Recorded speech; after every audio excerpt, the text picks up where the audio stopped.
এখন থেকে আপনি চাইলে ব্যাংক সোয়ার্ড থেকে বাংলাদেশে টাকা পাঠাতে পারবেন বা ব্যাংক সোয়ার্ড থেকে আপনি যে কোনো কান্ট্রিতে টাকা ট্রান্সফার করতে পারবেন খুব সহজে। এই যে দেখেন, এটা আমার বাংলাদেশে অ্যাকাউন্ট নাম্বার, ইসলামী ব্যাংকের অ্যাকাউন্ট নাম্বার আমি কিন্তু অ্যাড করেছি। আমি এখানে গিয়ে কিন্তু বাংলাদেশে টাকা পাঠাতে পারি। এই যে এখানে গেলাম, তারপর আমি এখানে অ্যামাউন্ট দিয়ে টাকা পাঠাতে পারি। এই যে এখানে বাস, আমার কিন্তু আগে থেকে সব কিছু অ্যাড করা আছে। তো আপনারা যদি বাংলাদেশে টাকা পাঠাতে চান তাহলে কীভাবে অ্যাকাউন্ট নাম্বার অ্যাড করবেন আমি সব কিছু বিস্তারিত বলে দিচ্ছি। আপনারা আমার ভিডিওটা দেখেন, অবশ্যই দেখলে আশা করি আপনারা পারবেন অ্যাকাউন্টটা সেভ করতে এবং কি টাকা ট্রান্সফার করতে পারবেন। তবে আমি মনে করি সোয়ার ব্যাংক থেকে টাকা ট্রান্সফার না করা ভালো, কারণ এখানে কিন্তু টাকা রেট অনেক কম দেয়। এই যে ধরেন আমি 10,000 টাকা এখানে দিলাম, এই 10,000 টাকা, তারপর এখানে অনেক রেট কম দেয়। এখানে এই যে দেখেন 32 রিয়াল 690 পয়সা আসবে যদি আপনি 10,000 টাকা পাঠান।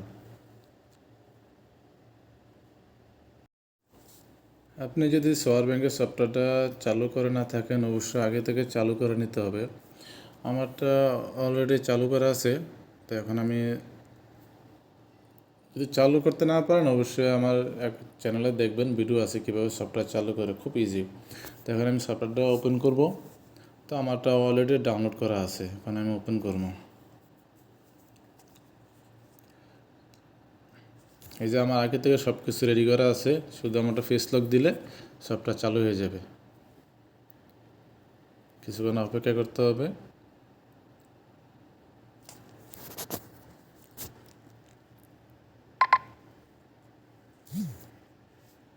তারপর এরকম যদি কোনো অপশন আসে, এরকম অপশন আসলে আপনারা এখানে ক্লিক করবেন লেটার ক্লিক করার পরে তারপর এখানে টাচ করতে হবে।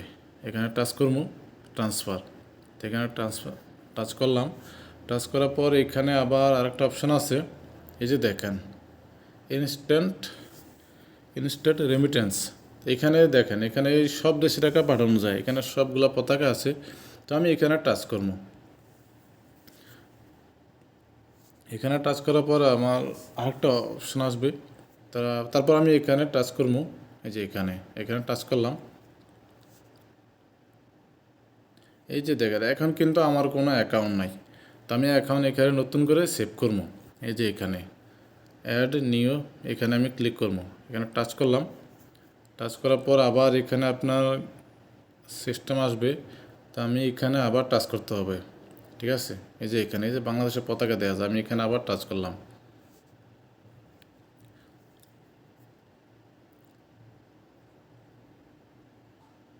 তারপরে এই যে এখানে দেখেন সিলেক্ট কান্ট্রি। তো এখানে আমি টাচ করে আমার নিজের দেশের নামটা এখানে দিতে হবে। আপনি যে দেশের হন, এই যে দেখেন বাংলাদেশ, এই বাংলাদেশ দিতে হবে। বাংলাদেশ দেওয়ার পরে এখানে আপনার যে ব্যাংকের অ্যাকাউন্ট নাম্বার আছে, ওই অ্যাকাউন্ট নাম্বারটা এখানে আপনি দিতে হবে। ইসলামী হোক, ডাচ বাংলা হোক, যে কোনো ব্যাংক বাংলাদেশের, ওই ব্যাংকের অ্যাকাউন্ট নাম্বারটা এখানে দিতে হবে। তো আমার অ্যাকাউন্ট নাম্বারটা এখানে কপি করা আছে। এই যে এটা হচ্ছে আমার ইসলামী ব্যাংকের অ্যাকাউন্ট নাম্বার। তো এটা আমি এখন কপি করবো। কপি করলাম। কপি করার পর আমি এখানে পেস্ট করব। এই যে পেস্ট করলাম।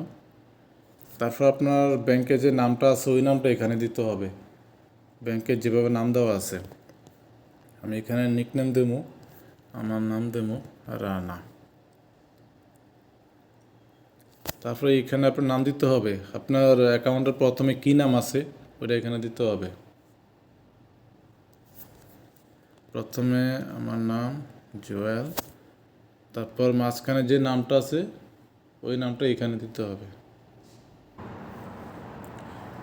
ফার্স্ট নাম দেওয়ার পরে এখানে লাস্ট নামটা দিতে হবে। লাস্ট নামটা আপনি দিবেন, যে নামটা থাকে ওই নামটা দিতে হবে আর কি। তো আমি আবার এখানে রানা দিলাম।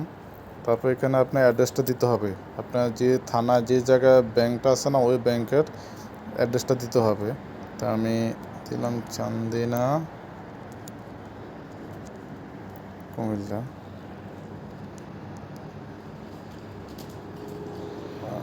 এরকমভাবে দিলে চলবে। তারপর আমি একটা মোবাইল নাম্বার দিতে হবে, বাংলাদেশ বা যে কোনো জায়গায় মোবাইল নাম্বার দিতে হবে।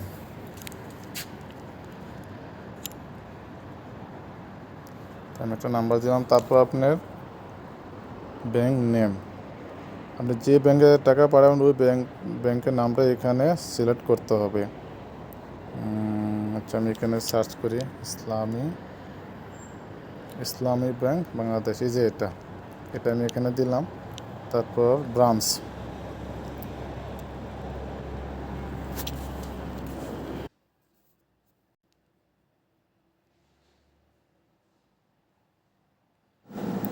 তারপর এখানে দিতে হবে ব্রাঞ্চ। আপনি যে ব্রাঞ্চে টাকা পাঠাবেন, আপনি যে ব্রাঞ্চে সবসময় টাকা পাঠান ওই ব্রাঞ্চে এখানে নাম দিতে হবে। যদি এখানে নাম খুঁজে না পান তো আপনি এখানে সার্চ করবেন, আপনার থানার নাম বা ব্রাঞ্চের নাম লিখে এখানে সার্চ করবেন।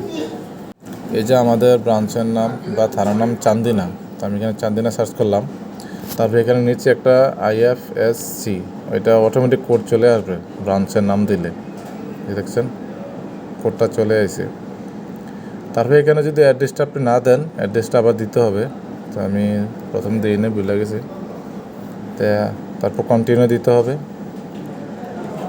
সব কিছু ঠিকঠাক আছে না দেখেন, সব কিছু ঠিকঠাক থাকলে তারপর কন্টিনিউ দিতে হবে আপনাকে। তো কন্টিনিউ দেওয়ার পর একটা OTP আসবে আপনার সিমে, তো OTPটা এখানে দিবেন। তো অ্যালাউ দিয়ে দিবেন, অ্যালাউ দিলে অটোমেটিক সেভ হয়ে যাবে OTP। অ্যালাউ দিয়ে দিছি, এই যে দেখেন সাকসেসফুল, আমার অ্যাকাউন্ট সেভ হয়ে গেছে। এই যে দেখেন সেভ হয়ে গেছে, একদম ইজি।